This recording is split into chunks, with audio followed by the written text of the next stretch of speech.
over towards that top lane if he doesn't want to TP out pretty soon. Lifestealer being put aggressive would be an interesting change of pace as well, but for some reason the team fight up top could be missed right now. Ninja Boogie's trying to run away. He's going to have a hard time though. He doesn't quite have the ability to slow them all down despite the dual breath being skilled up. Will be stunned up by the bar strike and should be an easy, quick kill. They even let Bonjovic get that last click that he needed to do so. In the meanwhile, mid lane will be Nando, who's going to be playing that instead of Carl, going up against the, if I'm not wrong, should be the Moon. Yeah, it's the Moon Death Prophet.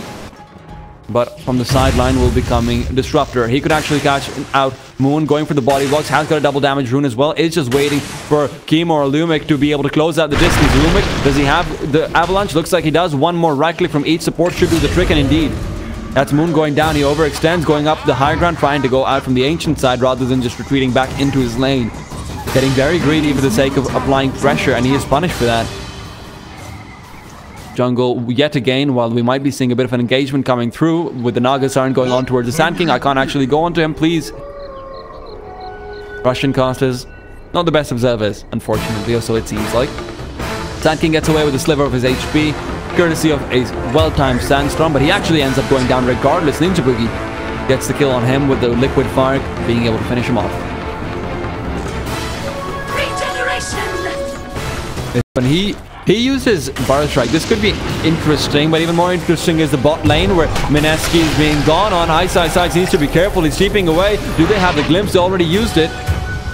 And because of that, it seems like they won't be able to get anything done while Yaj is killed again on the sidelines. Like I said, once you use that Bar Strike, it becomes so much more difficult to be able to get yourself away. And the timing of the kill is so unfortunate. And the stick will actually save him for a little while longer. Fairy Fire comes off the cooldown as he takes it out of his stash. He's able to slow up Bonjovic as well, but Bonjovic forced to go into the Infest to get the kill with the damage over there. That does remove a defensive tool for the next few seconds, despite them being able to take down the Death Prophet once. And right now they're going in again onto Nando. They're smoked up for this. Tiny is there to provide backup. Avalanche DOS combination. It's an easy kill for them, but they're returning fire. Nando's going down low and he's able to stick up as well. Grimm's now coming through. Nice swap from Mushi to be able to bring Nando back into the spray, but this is where Grimm's has to come to play. Meanwhile, Yaj also rotating over, allows Nando to get one last Shadow Race out onto the Death Prophet, and Moon going down there is massive because Mushi, he rotated out for this. He's going to be glimpsed back as well. Bonjovic should be able to get this kill pretty easily. Ice is trying to back up Mushi, and this is where they can maybe look to turn it into a fight. Mushi goes forward,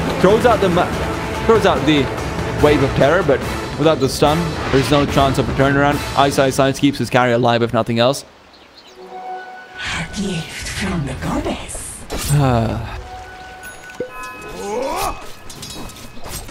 Not gonna lie, man. This observing leaves something missing. But Shadowfiend, that's a big kill for him to be able to get. A huge win coming out for Execration because this puts Shadowfiend back on the top of the network. Bonjovic, though, will fall prey to a quick gank and they're able to bring him down.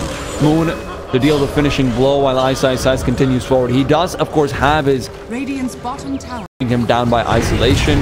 The net as well, very, very effective. So the Lifestealer is, for me, less of an issue. The big problems are going to be Yaj, who's not close to his Blink Dagger just quite yet, and the Shadowfiend. Tiny getting caught out. That's going to be a quick kill. Level 4 Tiny, 10 minutes in. This is a bit of a travesty. If you look over towards the levels, all of these supports on the Radiant side are level 4. They are so under-leveled. They do not have the experience. And that's where the advantage of being able to get your pulls off. That's where the advantage. A lot of timing windows, but they should be able to catch out. Bonjovic over here. The stun's going to be dodged. They put the net out, and they're going to be using the drums as well. The Death Prophet ultimate has been used up. Yaj is thinking of going back in to try and save up Bonjovic, but that's just not going to be an option. Mushi finishes him off with one more well-timed right click, and it will be the death of the Lifestealer to come through. Now, on the top lane as well, in the meanwhile, Ice manages to take down the Disruptor, which means that this tier 2 tower in the mid lane will be suffering because of that. Disruptor not being able to use his ultimate in time, not being able to prevent Ice from newly ship down the tier 2 tower. They're going to go in though. Ice is initiated, going forward to zone them out. They found the Tiny as well. He's silenced up. They want to be able to finish him off quickly, but Yaz goes in. 3-man Burrow Strike. They've got the Infest out. They're going to be going out to everyone. Nagasarn slims back in towards the Static Storm to make sure she can't get her ultimate off. Jazz is able to rotate himself out, but the song will be able to come through and they will disengage for now. The only casualty so far being the Jakiro, but Yaj blinking forward allows them to get one more, and again and again and again. Mineski, they're just in the right place at the right time. But yeah, slightly longer. 14-second cooldown. It's a substantial change, you know. 2 more seconds makes a big difference. And now with the Death Prophet ultimate having been used, Roshan can be taken out fairly easily. The Queen of the Roche Pit is also nearby, so if the second Naga Siren wants to use her song, they can actually continue forward to set up. But look at this, Jaj, he's looking to initiate. They've gone the Aegis, but they're going in regardless. Blink forward from Chemo. He gets the first kill. That's Ninja Boogie going down. Epicenter will be able to make sure that Mushi goes down very, very low. Regeneration Rune might put a spanner in the works, though. Blink forward from the Shadow Fiend. He's going to try and engage from the top of the side. DP is wreaking havoc in there. Moon taking 1, Moon taking 2, and despite Ninja Boogie going down, his buyback will secure them this team fight and so much more. There will be no casualties in terms of cores going down on the Radiant side, but the pings are coming out, which is perhaps the most important thing once you've already lost your disruptor in a team fight. Lumik and Nando taking down Ninja Boogie is big. Buyback was already used, so it's going to be a longer respawn time. Should give them time to be able to take down the tier 1 tower. Dire's middle tower is under attack. Loaded to the gills. Well, Yaj is ready to make another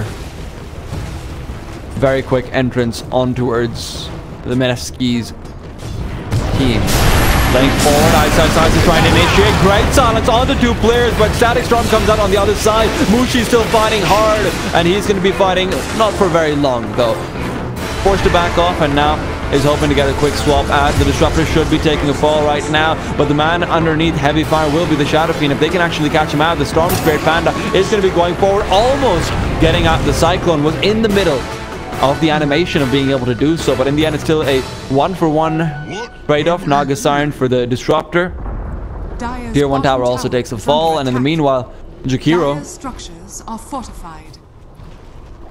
was of course taken out earlier on. Now they go in though, they realize that there is no Static Storm. They realize that Moon's got his epicenter, not epicenter, rather Moon's got his exorcism.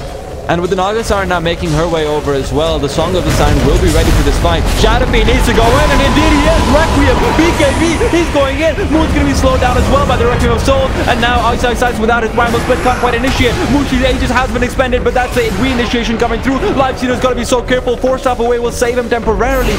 But now they're going to be pushed back again. The Radiant side might very well be forced to go back to the fountain. That is not enough time. They don't have that. And now with Ice also moving forward, Yule Scepter will not be helping. Nando's will be caught out. The Song of the Siren takes him down. No buyback on him. Execration might very well have said goodbye to their chances of winning this game, but they are fighting. They are fighting hard and strong. And Bon Jovi will be the one hitting the hardest and being the strongest. Tiny wants to keep on going further and further. He's got a Blink Dagger, so the Sand King, they can reinitiate Mushi. You've got a Shadow Blade and you're willing to use it. Throws it out, but he's too late and now has to stun up onto the Tiny instead. Might be suffering a casualty as Yaj will stun him up yet again. The Yule Scepter comes through on the Lifestealer to try and make sure he can get away, but with the Disruptor having respawned, he's going to be glimpsed back. Mushi can't do anything, swapping out Yaj, trying to go for the plays. Can't do anything though, and Grims will make sure he goes down. Lifestealer staying alive in that fight. So close. Bon Jovi Shadow Fiend uses. Oh no, he doesn't have a BKB. He's completely caught out. They've got a perfect lineup as well. The Ice Bot will be able to get 2. They're both frozen up, and the silence coming through as well will make sure no possibility of survival. This is huge. There's no buyback on the Shadow Fiend. He just bought his Perseverance. Oh no. He just bought his Perseverance. 70 seconds. No Shadow Fiend. Epicenter, not Epicenter. Exorcism is still there. They can go down mid. Roshan won't be around for another 30 seconds, but they might just take that chance to go down mid and take another lane of Raxus. Lumik has to go big over here. He goes in onto Ice, but the swap will save him temporarily. Mushi's being gone on. There's a Static Storm to turn things around. They're going to be able to keep their players alive for now at least, but they're still in a heavy pursuit. Silence onto the Lifestealer. No more rage for you, my friend. Moon will be chasing you up as well. Soul Siphon continuing to slow him down, and one more right click will mean Ice sends him to the underworld, and he does have buyback. But he's going to be forced to use it, no doubt, no doubt. Long enough and disengage, which they were almost successful in doing so. Then you can still get a lot done. Tiny, though, in the meanwhile, has picked up a gem, and this is where the dewarding starts to get frustrating for Mineski, because they themselves, to the best of my ability, do not have a gem. To the best of my knowledge, rather. Yeah, they don't have a gem. Mushi though, oh no, Mushi's cut out Grims. Grims is going to be going down pretty soon. He TP's out, and Mushi not having the mana to actually throw out the magic missile is exactly what allows Grims to get away to safety. However, the other side is where we see engagement coming through. Shadow Fiend blinks forward, but he can't get the BKB off in time. He's going to be frozen up, now forced the BKB out, and they're going to be isolating him. There's a Song of the Siren coming out as well. Moon, with his Exorcism having been used, will have to be content with just Tiny though, because already you see the Force Staff making sure that Shadow Fiend will be able to get his way out of the team fight. In the meanwhile, Ice catching out Life Sealer. The Execration needed to bring things back in their favor.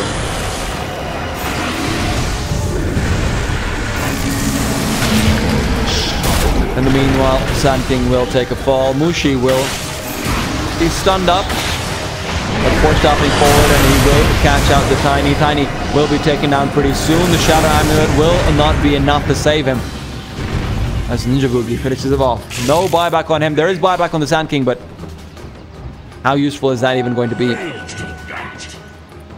4 players still so far behind gives them enough time to be able to get the melee barracks, and despite the re-engagement coming through, blink forward, Fire Strike is not enough. They're going to go in. The Ice Spot isn't enough to catch him out, as the Force Staff will be able to save him temporarily. Yaj will go through as the glimpse comes out.